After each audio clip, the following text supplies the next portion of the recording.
in here, and maybe I sort of imagined this, but the next artist, who, as you know, Faith has quite rightly said, has been here before and has entertained us before, wasn't her partner a blacksmith? I don't know, I can't remember. But either way, it's Mel Smith! Woo!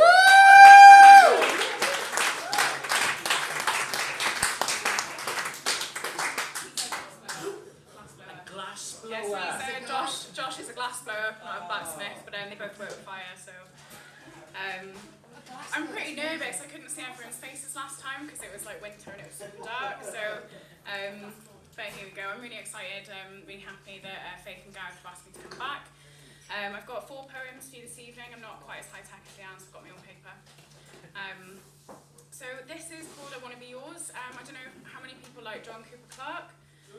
Yeah, pop poet, absolutely love him. So he ran a competition recently and we had to write a riposte to his I Want to Be Yours. Obviously didn't win, but I'm going to read it for you all tonight. So I want to be yours. I want to be yours on those days when you let my love cloak around you, heavy like the weighted blanket that allows you to sleep. I want to be yours, but some days you cast me off like ill-fitting clothes, crumpled cotton in the corner waiting to be worn in desperation.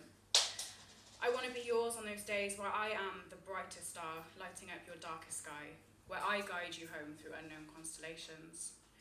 I want to be yours, but some days I have to beg the void to return you to my lighthouse, to release you from the stars to the space within my heart. I want to be yours even on those days where it's all I can do is try not to fall apart, and I watch you float away from me in the passages of time. I want to be yours, but I hear you call the kettle pot black, and I reel back in my whispers of regret. I want to be yours even though I feel my heart flooding all its parts. It stutters like a carburetor threatening not to start. And I want to be yours when those days are not someday and some days are not those. But that day will be the one day where our love burns brighter than the sun. Thank you.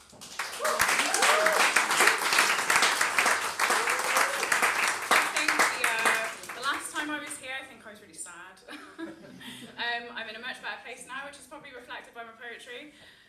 But this is quite a heartfelt piece. I have been writing a lot of like more emotional stuff, I think. I'm not so angry at the world anymore. So this is a love piece. It doesn't have a title, so if you can think of one, please let me know. I feel my heartbeat falling into the rhythm of your own. As I place my cheek against your chest, I am reminded of all the times that I've loved you like this. Memories of your heartbeat from when I last listened to the music from inside your chest, and it feels familiar and it sounds like home. Like the warming crackle of an old radio that my parents left on to comfort the dog. And I hear the silence between us, between the comforting dubs of your heart. My own beating massive muscle feels like it's moved into my mouth, and my mouth is all dry with the words of love that I wish flowed forth.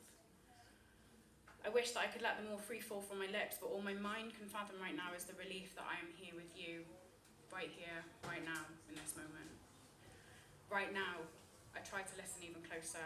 I try to memorize the beating of your ventricles to try and understand you better.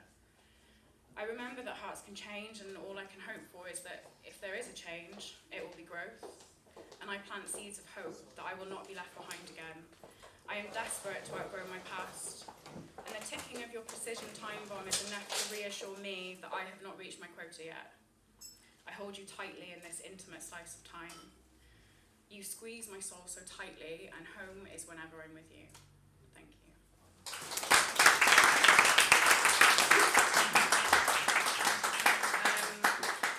I listen to the streets quite a lot, and Blinded by the Lights. I can quite happily listen to that song on repeat, day in, day out. But this is Blinded by the Lights, my version. I have never seen so clearly, no longer blinded by the lights. I have never seen so clearly all the clouds have lifted from my eyes. And I take in everything as if it was for the first time. Instead, I am blinded by the beauty, blinded by the grace of dawn, by the serenity of dusk.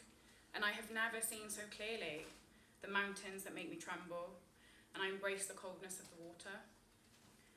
Feet feeling the grit of pebbled shores, my shoulders embracing the cooling breeze, the moonlight shaping shadows in my mind.